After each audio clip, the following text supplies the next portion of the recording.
skill sets and also developing the right kinds of methods to deal with all the change that's going to come. You know, at IEEE, as the world's largest technical professional organization, we have a mission of advancing technology for humanity. And a lot of that is accomplished through our volunteer members. And the key areas are 400,000 members in 160 countries, are some cases defining the state-of-the-art of technology.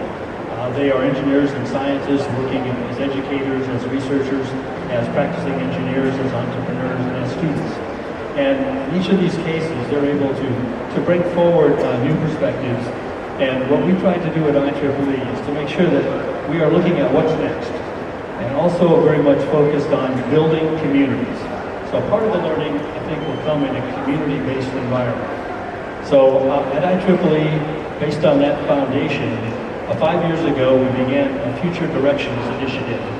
We identified cross-disciplinary communities that were going to have a huge impact going forward, and which crossed over. We have 46 technical specialty societies, but there are many things that cross over all of those societies.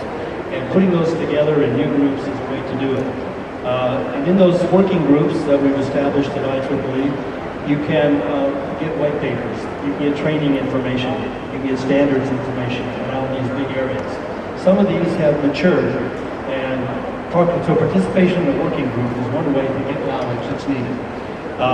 Some of those have matured, and I'm talking about things like cloud computing and big data and smart grid. And these are things that have matured.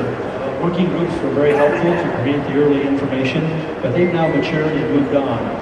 And over the course of the years, we've had perhaps 100,000 people have signed up in these working groups, and they're open to everyone, member or non-member, and the information is open. So this is one strong approach.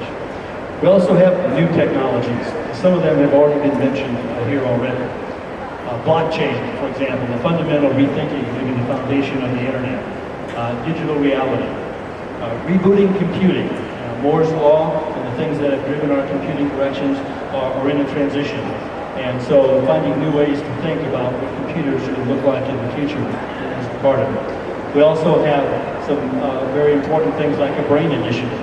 You know, what about human and brain interface, man-machine interface? What about neural networks? And what we find in these very large groups is that you have to think very multidisciplinary to answer these questions. And that includes a neuroscientist may know exactly what he would like to be able to do, but he may not have the sensor to do it.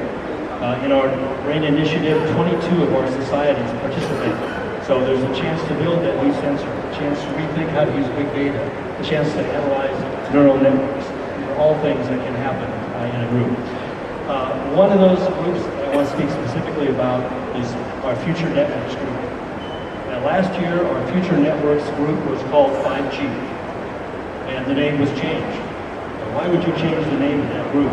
And it recognizes that 5G is much more than just the next step in wireless technology.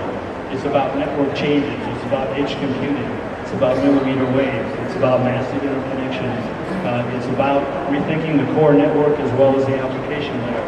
All of these things coming together.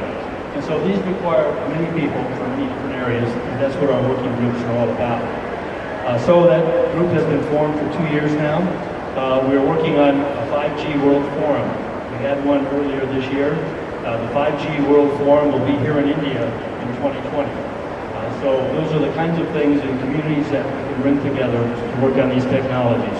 We can offer webinars, we can offer distinguished lectures. We send distinguished lecturers around the world to our members and to other groups to speak about these things and make everything available. So one way to think about education, think about learning about these technologies. In the opening, we talked very much about what could happen, but this is talking about how it could happen. And some of the critical things that a working group can do and what we're trying to do at IEEE is, one, highlight and position the technology challenges. And there are technology challenges. These are not all solved problems yet. So I'm positioning those and making sure that the debate happens in a fair and sensible way, an unbiased point of view. This is something that a professional society like IEEE can provide. Another is standards experience. For the advancement to be smooth deployment, there's a data advancement that comes out. Standards will be an important part of it. And there will be many players in the standards world going forward. But there may not be all the standards that we solve immediately. The fact that we're thinking in a standards way will allow us to move technologies, because everything will not move in a perfect lockstep going forward. Another opportunity is road mapping.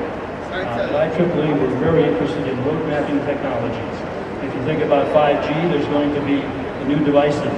There's going to be new system architectures. There's going to be changes. And so the roadmap, if you think 3 and 5 years out from now, if you have a roadmap in front of you, you're going to be much more willing to make the investments that are needed than going off on your own in a particular direction. So we see standards, we see road mapping, we see highlighting of technical challenges. And finally, we can play a role in public policy, because the rollout of this is going to involve public policy and ethics decisions. There will be ethics considerations of privacy, ethics considerations of data protection, and all of these will be a part of making 5G and beyond what we'd like to see it be. So that's how I see the evolution. Thank you.